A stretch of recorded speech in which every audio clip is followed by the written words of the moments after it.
Feliz y bendecido día, aprendiendo un curso de milagros.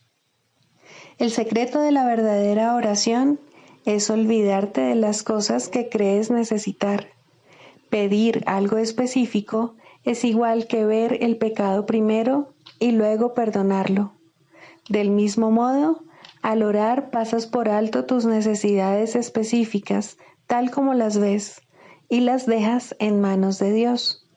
Ahí se convierten en los regalos que le haces, pues le dicen que no antepondrás otros dioses a Él, ni que quieres otro amor que el suyo.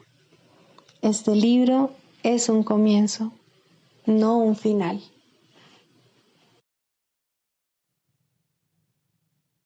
Del prefacio, que postula, párrafo 5. El mundo que vemos refleja simplemente nuestro marco de referencia interno, las ideas predominantes, los deseos y las emociones que albergan nuestras mentes. La proyección da lugar a la percepción. Primero miramos en nuestro interior y decidimos qué clase de mundo queremos ver. Luego proyectamos ese mundo afuera y hacemos que sea real para nosotros tal como lo vemos. Hacemos que sea real mediante las interpretaciones que hacemos de lo que estamos viendo. Si nos valemos de la percepción para justificar nuestros propios errores, nuestra ira, nuestros impulsos agresivos, nuestra falta de amor en cualquier forma que se manifieste, veremos un mundo lleno de maldad, destrucción, malicia, envidia y desesperación. Tenemos que aprender a perdonar todo esto, no porque al hacerlo seamos buenos o caritativos, sino porque lo que vemos no es real. Hemos distorsionado el mundo con nuestras absurdas defensas y por lo tanto estamos viendo lo que no está ahí. A medida que aprendamos a reconocer nuestros errores de percepción, aprenderemos también a pasarlos por alto, es decir, a perdonarlos. Al mismo tiempo nos perdonaremos al mirar más allá de los conceptos distorsionados que tenemos de nosotros mismos y ver el ser que Dios creó en nosotros como nosotros. Introducción. Este es un curso de milagros. Es un curso obligatorio. Solo el momento en que decides tomarlo es voluntario. Tener libre albedrío no quiere decir que tú mismo puedas establecer el plan de estudios. Significa únicamente que puedes elegir lo que quieres aprender en cualquier momento dado. Este curso no pretende enseñar el significado del amor, pues eso está más allá de lo que se puede enseñar. Pretende, no obstante, despejar los obstáculos que impiden experimentar la presencia del amor, el cual es tu herencia natural. Lo opuesto al amor es el miedo, pero aquello que todo lo abarca no puede tener opuestos. Este curso puede, por lo tanto, resumirse muy simplemente de la siguiente manera. Nada real puede ser amenazado. Nada irreal existe. En esto radica la paz de Dios. Capítulo 1. El significado de los milagros.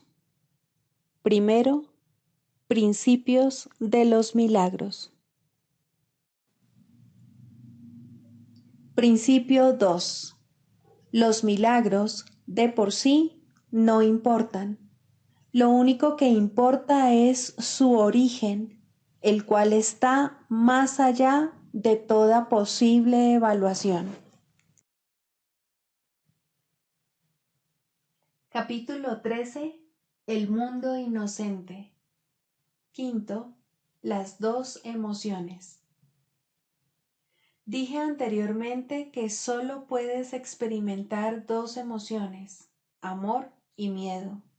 Una de ellas es inmutable, aunque se intercambia continuamente al ser ofrecida por lo eterno a lo eterno. Por medio de este intercambio es como se extiende, pues aumenta al darse. La otra adopta muchas formas, ya que el contenido de las fantasías individuales difiere enormemente. Mas todas ellas tienen algo en común. Son todas dementes. Están compuestas de imágenes que no se pueden ver y de sonidos que no se pueden oír. Constituyen un mundo privado que no se puede compartir, pues únicamente tienen sentido para su hacedor y, por consiguiente, no tienen sentido en absoluto. En este mundo su hacedor ronda solo, ya que únicamente él las percibe. Cada cual puebla su mundo de figuras procedentes de su pasado individual, y esa es la razón de que los mundos privados difieran tanto entre sí. No obstante, las imágenes que cada cual ve jamás han sido reales, pues están compuestas únicamente de sus reacciones hacia sus hermanos, y no incluyen las reacciones de éstos hacia él. No se da cuenta, por lo tanto, de que él mismo las forjó y de que están incompletas, pues dichas figuras no tienen testigos al ser percibidas únicamente por una mente separada. A través de estas extrañas y sombrías figuras es como los que no están cuerdos se relacionan con su mundo de mente, pues solo ven a aquellos que les recuerdan estas imágenes y es con ellas con las que se relacionan. Por lo tanto, se comunican con los que no están ahí y son estos quienes les contestan. Mas nadie oye su respuesta, excepto aquel que los invocó, y solo él cree que le contestaron. La proyección da lugar a la percepción y no puedes ver más allá de ella. Has atacado a tu hermano una y otra vez porque viste en él una sombría figura de tu mundo privado, y así no puedes sino atacarte a ti mismo primero, pues lo que atacas no está en los demás.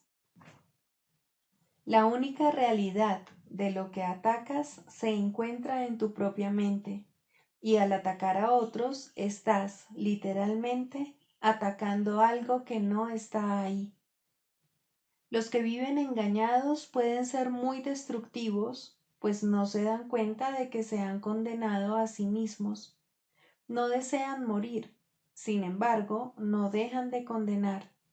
De esta manera, cada uno se aísla en su propio mundo, en el que reina el desorden y en el que lo que está adentro aparenta estar afuera, mas no ven lo que está adentro, pues no pueden reconocer la realidad de sus hermanos.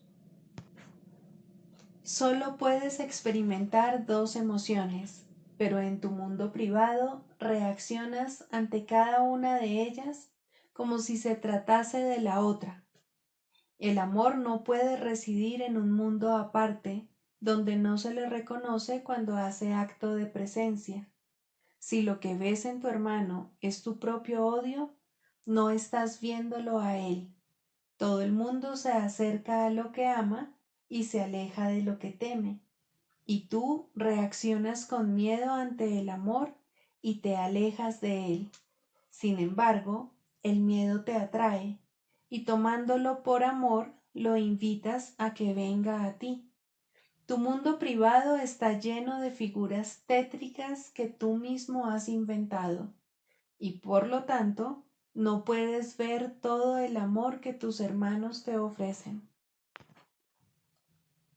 Al contemplar con claridad el mundo que te rodea, no puedes sino darte cuenta de que estás sumergido en la demencia.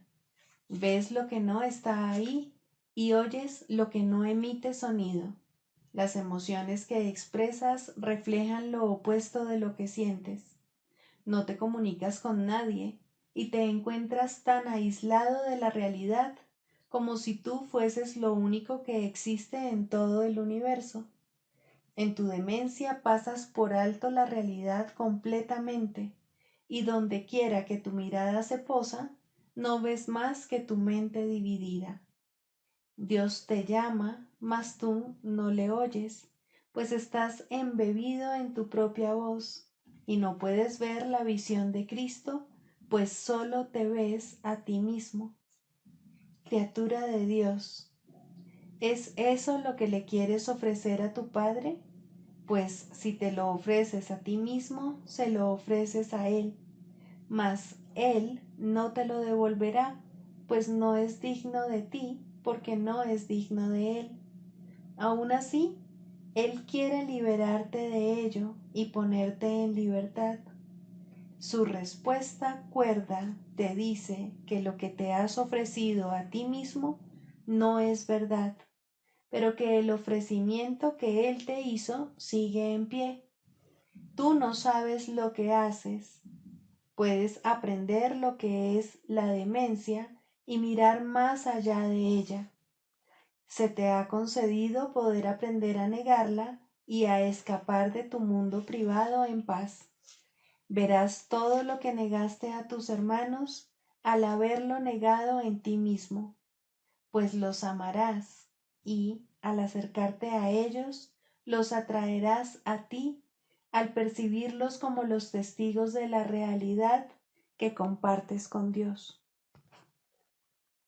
Yo estoy con ellos tal como estoy contigo, y juntos los extraeremos de sus mundos privados, pues tal como nosotros estamos unidos, así nos uniremos a ellos.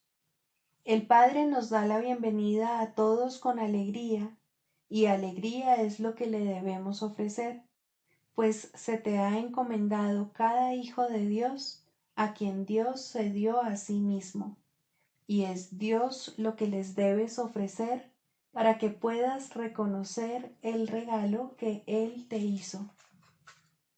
La visión depende de la luz. En la oscuridad no puedes ver, mas en la oscuridad, el mundo privado que habitas cuando duermes, ves en sueños a pesar de que tus ojos están cerrados.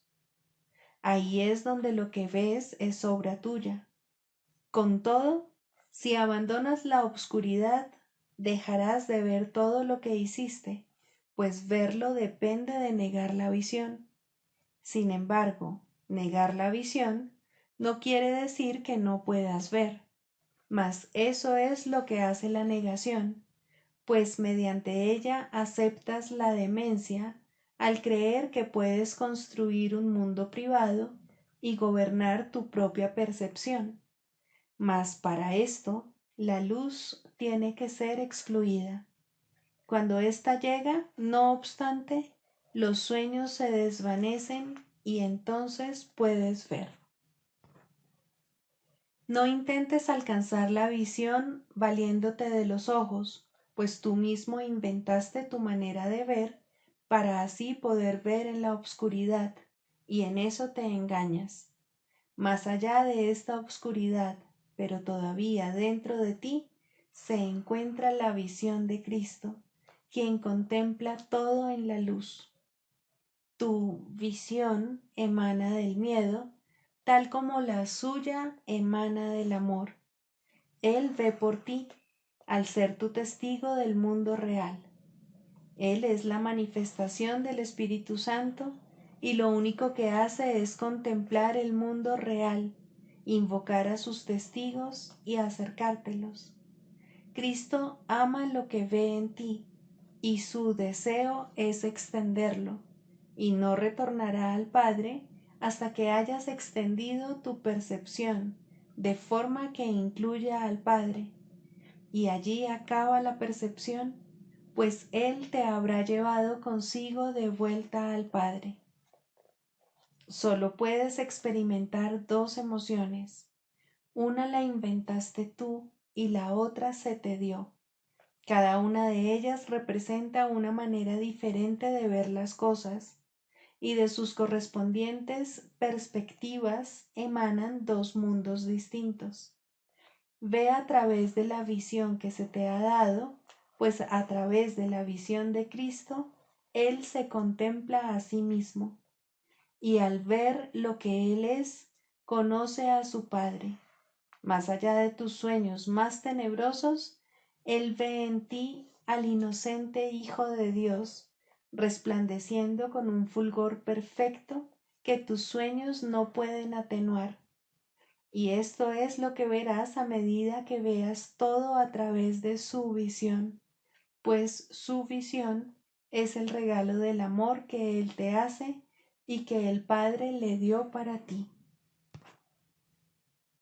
El Espíritu Santo es la luz en la que Cristo se alza revelado, y todos los que desean contemplarlo lo pueden ver, pues han pedido luz. No lo verán a Él solo, pues tal como ellos no están solos, Él tampoco lo está. Al ver al Hijo, ascendieron con Él hasta el Padre. Y todo esto lo entenderán porque miraron en su interior, más allá de la oscuridad, y al ver el Cristo en ellos, lo reconocieron. En la cordura de su visión se contemplaron a sí mismos con amor y se vieron tal como el Espíritu Santo los ve, y con esta visión de la verdad que mora en ellos, toda la belleza del mundo vino a resplandecer sobre ellos. ¿Qué es el perdón? El perdón reconoce que lo que pensaste que tu hermano te había hecho, en realidad nunca ocurrió. El perdón no perdona pecados otorgándoles así realidad. Simplemente ve que no hubo pecado, y desde este punto de vista, todos tus pecados quedan perdonados. ¿Qué es el pecado sino una idea falsa acerca del Hijo de Dios? El perdón ve simplemente la falsedad de dicha idea y, por lo tanto, la descarta. Lo que entonces queda libre para ocupar su lugar es la voluntad de Dios. Un pensamiento que no perdona es aquel que emite un juicio que no pone en duda a pesar de que es falso. La mente se ha cerrado y no puede liberarse. Dicho pensamiento protege la proyección, apretando aún más sus cadenas, de manera que las distorsiones resulten más sutiles y turbias, menos susceptibles de ser puestas en duda y más alejadas de la razón.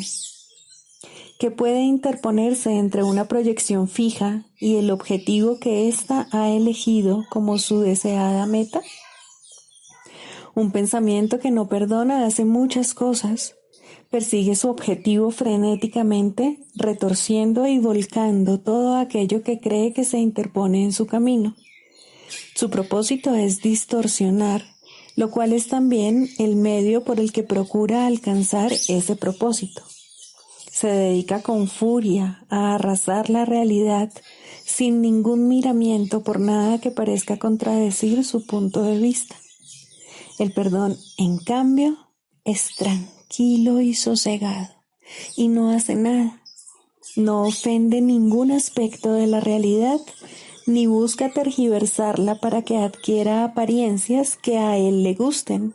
Simplemente observa, espera y no juzga.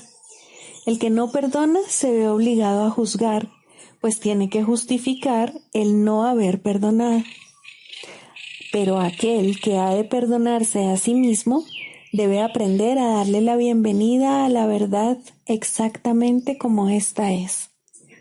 No hagas nada, pues, y deja que el perdón te muestre lo que debes hacer a través de aquel que es tu guía, tu salvador y protector, quien, lleno de esperanza, estás seguro de que finalmente triunfarás. Él ya te ha perdonado, pues esa es la función que Dios le encomendó. Ahora tú debes compartir su función y perdonar a aquel que Él ha salvado, cuya inocencia Él ve y a quien honra como el Hijo de Dios.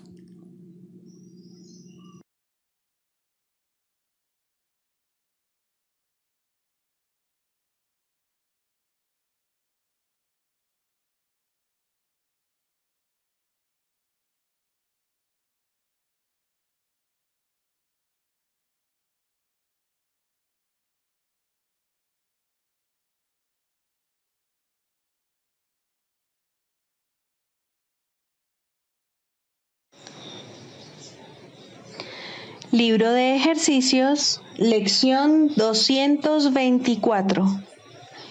Dios es mi Padre y Él ama a su Hijo. Mi verdadera identidad es tan invulnerable, tan sublime e inocente, tan gloriosa y espléndida, y tan absolutamente benéfica y libre de culpa, que el cielo la contempla para que ella lo ilumine. Ella ilumina también al mundo. Mi verdadera identidad es el regalo que mi Padre me hizo y el que yo, a mi vez, le hago al mundo. No hay otro regalo, salvo este, que se puede dar o recibir. Mi verdadera identidad, y solo ella, es la realidad. Es el final de las ilusiones. Es la verdad. Mi nombre, oh Padre, todavía te es conocido.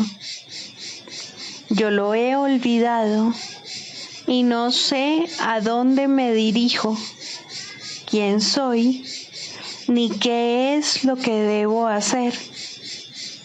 Recuérdamelo ahora, Padre, pues estoy cansado del mundo que veo. Revélame lo que tú deseas que vea en su lugar.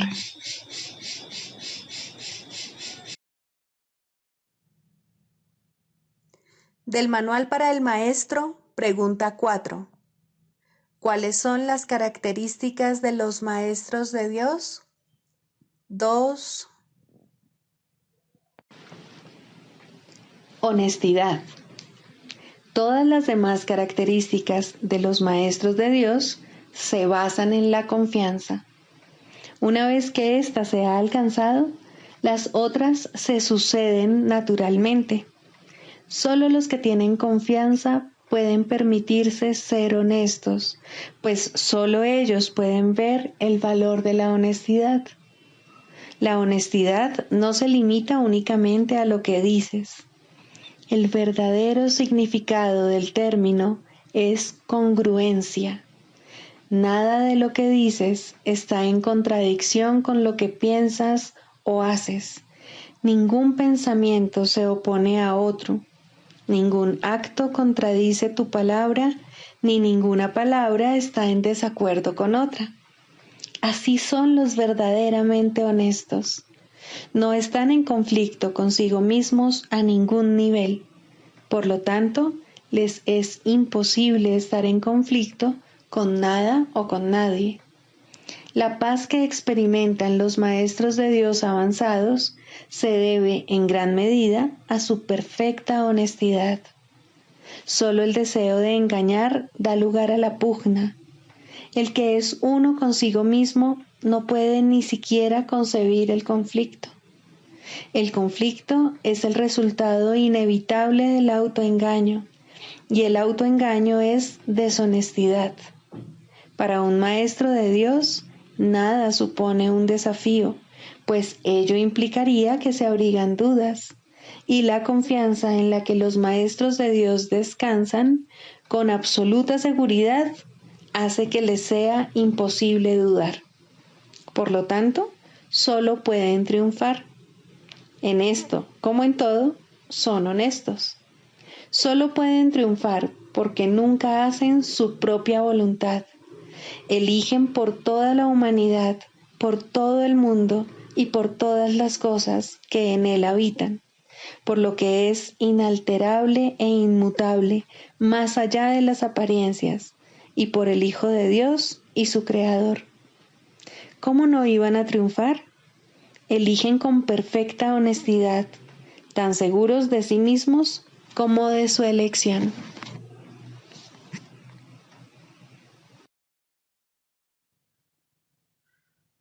Manual para el Maestro, pregunta 12. ¿Cuántos maestros de Dios se necesitan para salvar el mundo? La respuesta a esta pregunta es uno solo. Un maestro absolutamente perfecto que haya completado su aprendizaje es suficiente. Este maestro santificado y redimido se convierte en el ser que es el Hijo de Dios, quien siempre fue únicamente espíritu. Ya no se ve a sí mismo como un cuerpo, y ni siquiera como que se halla dentro de un cuerpo. Por lo tanto, es ilimitado, y al no tener límites, sus pensamientos están unidos eternamente a los de Dios. La percepción que tiene de sí mismo está basada en el juicio de Dios, no en el suyo propio. De esta manera comparte la voluntad de Dios y lleva sus pensamientos a las mentes que todavía están engañadas. Es eternamente uno porque es tal como Dios lo creó. Ha aceptado a Cristo y se ha salvado. De esta forma, el Hijo del Hombre se vuelve el Hijo de Dios. Esto no es realmente un cambio, es más bien un cambio de mentalidad. Nada externo cambia, pero todo lo interno refleja ahora únicamente el amor de Dios. Ya no hay que temer a Dios, pues la mente no ve ninguna razón para el castigo. Los maestros de Dios aparentan ser muchos, pues eso es lo que necesita el mundo. Mas al estar unidos en un solo propósito, el cual comparten con Dios, ¿cómo podría haber separación entre ellos? ¿Qué importa entonces si se presentan de muchas maneras? Sus mentes son una, y así su unión es total. Y Dios opera ahora a través de ellos cual uno solo, pues eso es lo que son. ¿Por qué es necesaria la ilusión de que hay muchos? Únicamente porque para los ilusos la realidad no es comprensible.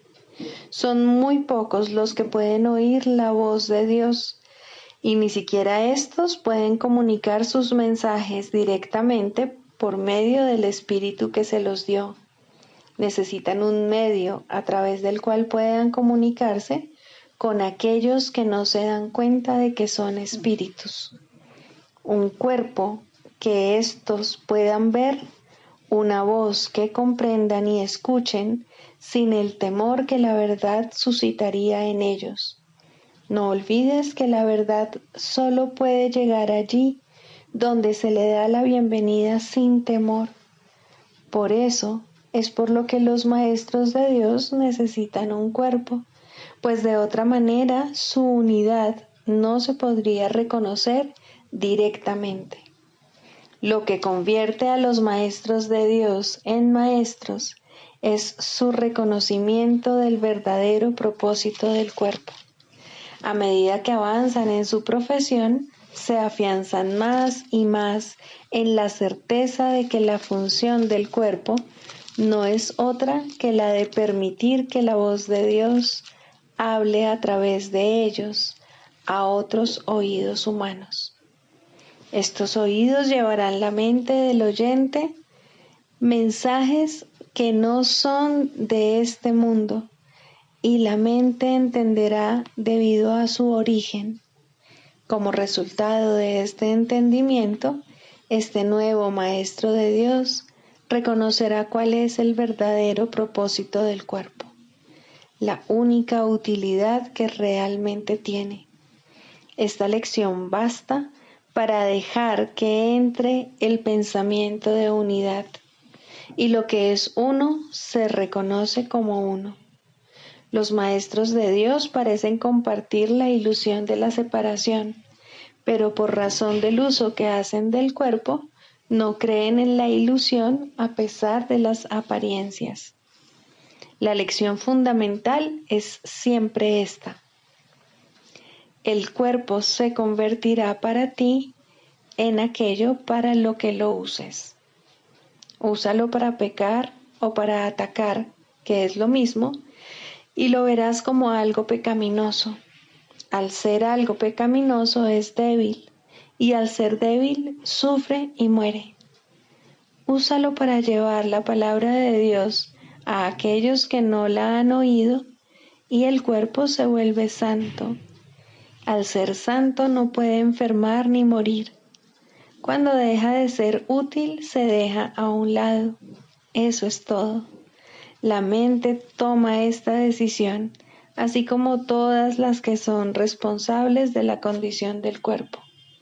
El Maestro de Dios, no obstante, no toma esta decisión por su cuenta.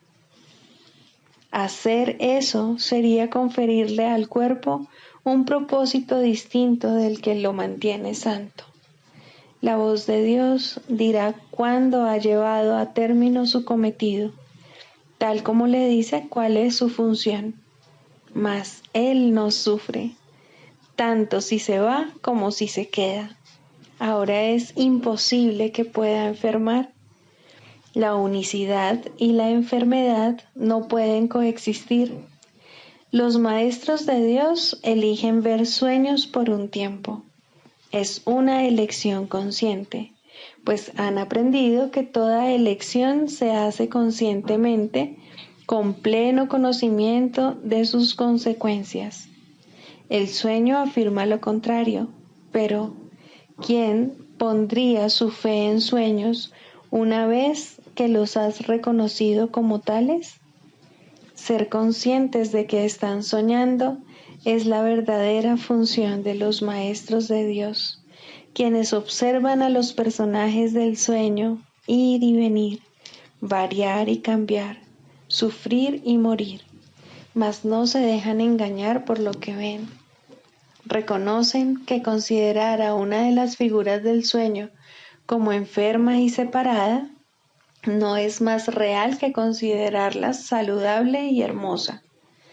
La unidad es lo único que no forma parte de los sueños, y esta unidad, que indudablemente les pertenece, es lo que los maestros de Dios reconocen como lo que se encuentra tras el sueño, más allá de toda apariencia.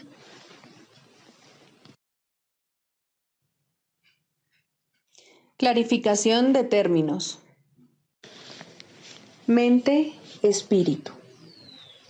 El término mente se utiliza para representar el principio activo del espíritu, el cual le suministra a éste su energía creativa. Cuando el término va con mayúscula, se refiere a Dios o a Cristo, es decir, a la mente de Dios o a la mente de Cristo. El espíritu es el pensamiento de Dios que Él creó semejante a sí mismo. El espíritu unificado es el único Hijo de Dios o Cristo. En este mundo, puesto que la mente está dividida, los hijos de Dios parecen estar separados. Sus mentes, asimismo, no parecen estar unidas. En ese estado ilusorio, el concepto de una mente individual parece tener sentido. En el curso, por lo tanto, se describe a la mente como si consistiera de dos partes, el espíritu y el ego. El espíritu es la parte que aún se mantiene en contacto con Dios a través del Espíritu Santo, quien, aunque mora en esa parte, también ve la otra. No se usa el término alma, excepto en citas directas de la Biblia, por ser un término sumamente polémico. En cualquier caso, sería un equivalente de espíritu, entendiéndose que, al formar parte del ámbito de Dios, es eterna y nunca nació. La otra parte de la mente es completamente ilusoria y solo teje ilusiones.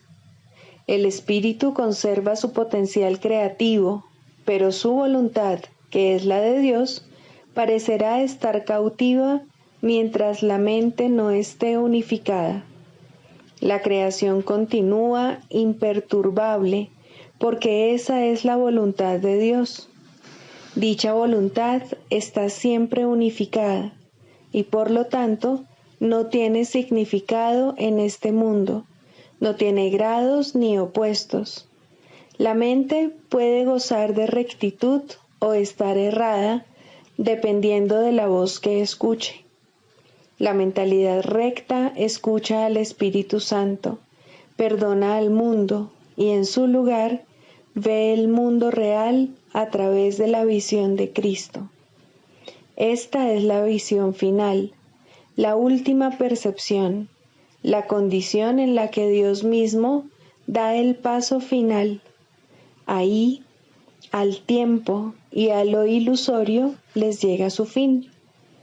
La mentalidad errada escucha al ego y teje ilusiones, percibe el pecado, justifica la ira y considera que la culpabilidad, la enfermedad y la muerte son reales.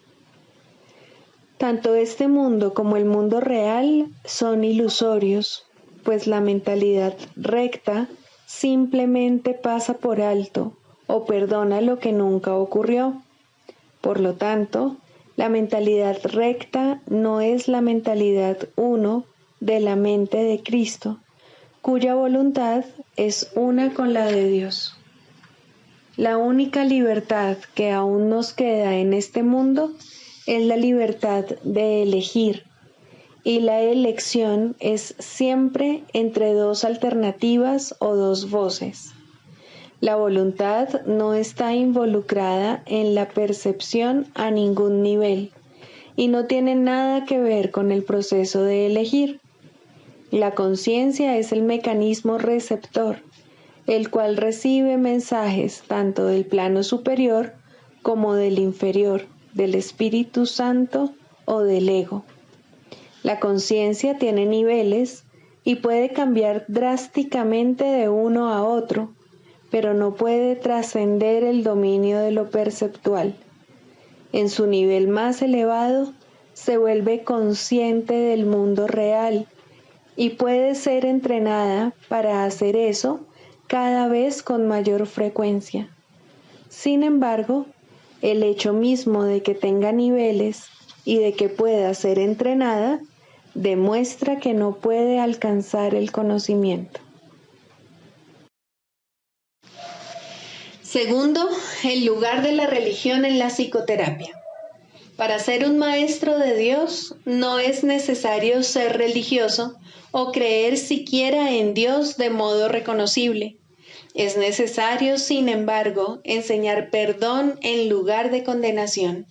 Aún en esto no se requiere completa consistencia, puesto que cualquiera que haya alcanzado este punto podría enseñar la salvación completamente en un instante y sin una palabra. No obstante, quien ha aprendido todas las cosas no necesita maestro, y los que han sanado no tienen necesidad de terapeuta.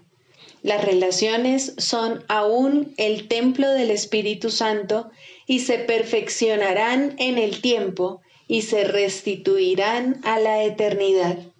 La religión formal no ocupa ningún lugar en la psicoterapia, así como tampoco ocupa un lugar verdadero en la religión. En este mundo hay una asombrosa tendencia a unir palabras contradictorias en un solo término, sin percibir la contradicción en absoluto. El intento de formalizar la religión es un intento tan evidente del ego de reconciliar lo irreconciliable que prácticamente no necesita explicarse aquí. La religión es experiencia. La psicoterapia es experiencia. En sus más altos niveles se vuelven una. Ninguna es verdad en sí misma, pero ambas pueden conducir a la verdad. ¿Qué puede ser necesario para encontrar la verdad, la cual permanece perfectamente obvia, sino la eliminación de los aparentes obstáculos a la verdadera conciencia? Nadie que aprenda a perdonar puede dejar de recordar a Dios. El perdón, pues, es todo lo que necesita enseñarse, pues es todo lo que necesita aprenderse. Todos los obstáculos al recuerdo de Dios son formas de falta de perdón y nada más. Esto nunca está claro para el paciente y es muy raro que lo esté para el terapeuta. El mundo ha enfilado todas sus fuerzas contra esta conciencia específica, pues en ella radica el fin del mundo y todo lo que representa. Sin embargo, la conciencia de Dios no constituye una meta razonable para la psicoterapia. Esta llegará cuando se complete la psicoterapia, puesto que donde hay perdón, la verdad tiene que llegar. Sería injusto, en verdad, si la creencia en Dios fuera necesaria para el éxito terapéutico. La creencia en Dios tampoco es un concepto significativo, puesto que a Dios solo puede conocérsele. La creencia implica que la no creencia es posible, pero el conocimiento de Dios no tiene opuesto verdadero. No conocer a Dios es no tener ningún conocimiento, y es a esto a lo que conduce toda falta de perdón. Y sin el conocimiento, uno solo puede tener creencia. Diferentes ayudas de aprendizaje resultan atractivas para gente diferente. Algunas formas de religión no tienen nada que ver con Dios, y algunas formas de psicoterapia no tienen nada que ver con la sanación. Pero si el alumno y el maestro se unen para compartir una meta, Dios entrará en su relación porque Él ha sido invitado a entrar. De la misma manera, una unión de propósito entre el paciente y el terapeuta restituye al predominio el lugar de Dios, primero a través de la visión de Cristo y luego a través de la memoria de Dios mismo. El proceso de la psicoterapia es el regreso a la cordura.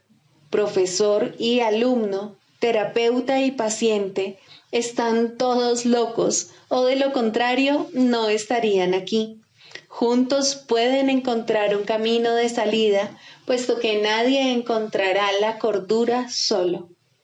Si la sanación es una invitación a que Dios entre en su reino, ¿qué importa la manera como está escrita la invitación? ¿Importa el papel, la tinta o el bolígrafo? ¿O es el que escribe el que extiende la invitación? Dios llega a todos los que quieren restituir su mundo, pues han encontrado la manera de llamarlo. Si dos se unen, Él tiene que estar ahí. Cual sea su propósito, no importa, pero tienen que compartirlo completamente para que tengan éxito. Es imposible compartir una meta sin la bendición de Cristo, pues lo que no se ve a través de sus ojos está demasiado fragmentado para que tenga sentido. De la misma manera que la verdadera religión sana, la verdadera psicoterapia debe ser religiosa, pero ambas tienen muchas formas, pues ningún buen maestro utiliza la misma aproximación con todos los alumnos. Por el contrario, escucha pacientemente a cada uno y lo deja formular su propio currículo, no la meta de éste, sino la manera como puede alcanzar mejor la meta que se propone. Tal vez el maestro no piensa en Dios como parte de la enseñanza. Tal vez el psicoterapeuta no entiende que la sanación procede de Dios. Pueden tener éxito allí donde fallan muchos que creen que han encontrado a Dios. ¿Qué tiene que hacer el maestro para asegurar el aprendizaje? ¿Qué tiene que hacer el terapeuta para conseguir la sanación? Solo una cosa, el mismo requisito que la salvación pide de todos. Cada uno debe compartir una meta con alguien más y al hacerla, perder todo sentido de intereses separados. Solo cuando se hace esto es posible trascender los estrechos límites que el ego quiere imponerle al yo. Solo al hacer esto, maestro y alumno, terapeuta y paciente, tú y yo podemos aceptar la expiación y aprender a darla tal como se recibió. La comunión es imposible si se está solo. Nadie que permanece aparte puede recibir la visión de Cristo. Se le está ofreciendo, pero no puede extender su mano para recibirla. Que se aquiete y reconozca que la necesidad de su hermano es la suya propia, y que entonces satisfaga la necesidad de su hermano como suya, y vea que éstas se satisfacen como si fueran una sola, porque lo son. ¿Qué es la religión sino un instrumento para ayudarle a ver que esto es así? ¿Y qué es la psicoterapia sino una ayuda en esa misma dirección precisamente? Es la meta la que convierte estos procesos en lo mismo, pues son uno en propósito y por consiguiente deben ser uno en los medios. El canto de la oración. Quinto, el final de la escalera. La oración es un camino a la verdadera humildad, y aquí se eleva lentamente una vez más y crece en fuerza, amor y santidad. Deja que abandone el suelo desde donde comienza a elevarse hacia Dios, y la verdadera humildad vendrá por fin a agraciar la mente que pensó que se enfrentaba al mundo sola. La humildad trae paz, porque no afirma que tú debas regir el universo ni juzgar las cosas en función de cómo tú quisieras que fuesen. Deja a un lado felizmente todos los insignificantes dioses, no con resentimiento, sino con honestidad y con el reconocimiento de que no sirven para nada. Las ilusiones y la humildad tienen metas tan dispares que no pueden coexistir ni compartir una morada donde pudieran encontrarse. Allí donde una llega, la otra desaparece. Los que son verdaderamente humildes no tienen otra meta que Dios, porque no necesitan ídolos, y la defensa ya no tiene objeto.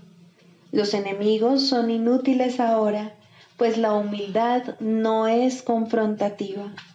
No se oculta avergonzada porque está satisfecha con lo que es, en el conocimiento de que la creación es la voluntad de Dios. Su falta de egoísmo es el ser, y esto es lo que ve en cada encuentro, en los que gustosamente se une a cada hijo de Dios, cuya pureza reconoce y comparte con él. Ahora la oración se eleva por encima del mundo de las cosas, de los cuerpos y de los dioses de todo tipo, y por fin puedes descansar en santidad. La humildad ha venido a enseñarte cómo entender la gloria que es tuya por ser hijo de Dios, y a reconocer la arrogancia del pecado. Un sueño ocultaba la faz de Cristo de ti, mas ahora puedes contemplar su impecabilidad. La escalera ha llegado muy alto, ya casi estás en el cielo. Es muy poco lo que queda por aprender antes de que la jornada finalice. Ahora puedes decir a todo aquel que venga a unirse contigo en oración: no puedo ir sin ti, pues eres parte de mí. Y así es, en verdad. Ahora puedes orar solo por lo que realmente compartes con Él, pues has comprendido que nunca se marchó y que tú, que parecías estar solo, eres uno con Él. Este es el final de la escalera, pues ya no hay nada más que aprender. Ahora te encuentras ante el umbral del cielo con tu hermano a tu lado. Los jardines son amplios y serenos, pues ahí el lugar señalado para el momento en que debías venir ha estado esperando por ti desde hace mucho. Ahí finaliza el tiempo para siempre. En ese umbral, la eternidad misma se une a ti.